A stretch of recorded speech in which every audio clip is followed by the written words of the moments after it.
Tonight, you might watch a horror movie. You'll pull your knees to your chest. Your heart will slam against your ribs.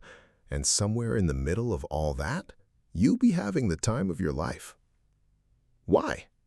It makes no sense on the surface. Fear exists to protect you. It's the alarm system your ancestors relied on to stay alive. So why does your brain turn it into entertainment? Why do you pay money to feel it? Why do some people chase it? Roller coasters, haunted houses, cliff edges, and walk away grinning. The real answer goes back much further than you'd think, and it has nothing to do with being weird or broken. It's actually one of the most human things about you. Here's what's happening inside your body the second something scares you. There's a small cluster of cells buried deep in your brain called the amygdala, and its only job is to detect threats. When a jump scare hits, that part of your brain fires before you can even think, before your eyes have finished processing what they're looking at. It doesn't wait for you. It sends a panic signal straight down your body. Heart rate spikes, pupils dilate, muscles lock. Your whole system shifts into survival mode. All of that happens in under 200 milliseconds. Then your brain catches up. The thinking part, the part that knows you're sitting in a theater, that the monster isn't real, that the drop won't kill you, finally gets the message. And something strange happens. Your brain doesn't cancel the fear response. It keeps all the same chemicals running.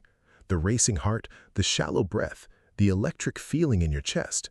It holds on to all of it. It just changes the label from danger to fun. That's not a glitch. That's your brain doing exactly what it was built to do. Here's a way to think about it. Imagine you're holding a glass of water. The water itself is neutral. It doesn't know if it's in a glass or a bucket. The container gives it a shape. Fear works the same way. The raw physical feeling, the arousal, the intensity, doesn't come with a meaning attached.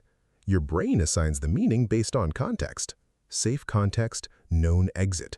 Someone next to you. Same rush, totally different story. That's why you feel amazing after a haunted house, but terrified after a near car accident, even if your heart was beating just as fast both times.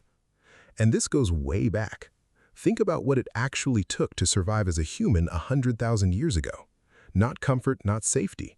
You needed to get close to danger, read it correctly, and come out the other side. The people who could do that, feel fear and still move, still think, still act, were the ones who made it. Fear wasn't just an alarm, it was a skill. And the recovery from it, that rush afterward, that flooded feeling of still being alive, that was the reward. Your brain learned to love that reward. So your ancestors who were willing to creep close to the fire, who could handle the dark, who didn't completely fall apart when something jumped out at them, they survived. They passed that wiring down. And somewhere in that wiring is the seed of why you'll voluntarily sit in a dark room and let something terrify you for 2 hours. There's something else worth knowing. When you're scared, you're completely present, not thinking about tomorrow, not stuck on something someone said to you last week. Every bit of your brain is locked onto this moment right now. For a lot of people, that feeling is rare, and rare things feel good when you finally get them. That might be why some people who deal with anxiety actually seek out scary experiences more than others. The fear is familiar, but controlled fear, fear with a safety net underneath it, gives them something they can't usually access. The feeling of going through something and surviving it. That's not nothing. That's actually huge. Think about the last time something genuinely scared you in a safe way.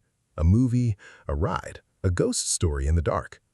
There's a window right after, a quiet, alive feeling, like the world got a little sharper.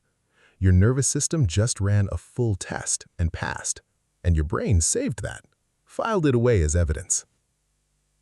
Evidence that you can handle it, evidence that you made it through. That's what's really underneath all of this. Not a fascination with death, not some strange craving for pain. Your brain runs an ancient program. Find the edge, cross it in a safe way, feel the rush of surviving it. Horror movies, roller coasters, extreme sports, ghost stories told around a dying fire. Humans have always built safe versions of terrifying things, because the coming out the other side part feels incredible. Tonight, when the credits roll and your heart finally slows back down, you'll probably want to do it again. Because the fear was never really the point. It never was. The point is right what comes after. That quiet, warm, electric feeling of realizing you made it through. Your brain has been chasing that feeling since long before movie theaters, since long before electricity, since the first fire died down and someone leaned over to the person sitting next to them and whispered, "Did you hear that?"